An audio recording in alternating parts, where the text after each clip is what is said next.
врач-хирург болуп келгем. Азыр Тоң аймактык ооруканасында иштеп жатам. Бул жака жаш врачтар программасы менен Саламаттык сактоо министрлиги тарабынан каржыланып келгенбиз. Келгенде эле ушундай шарттагы үйдүгө турушуп калдык.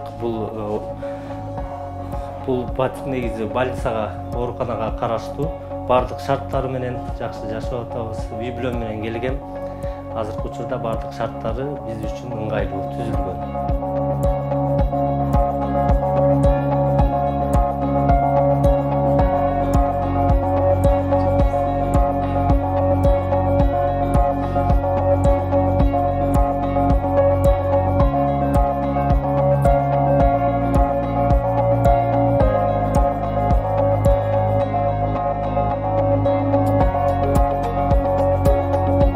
Тоң аймактык ооруканасынын шашылыш жардам көрсөтүү бөлүмүнүн имаратынын жанында турабыз. Бул бөлүм салыштырмалуу жаңы ачылган, 2017 жыл сентябрь айынан бери иштейт. Бул имараты Кумтөр компаниясынын аркылуу берилип, ушу реанимация бөлүмүнө жакындаштырып коюлган.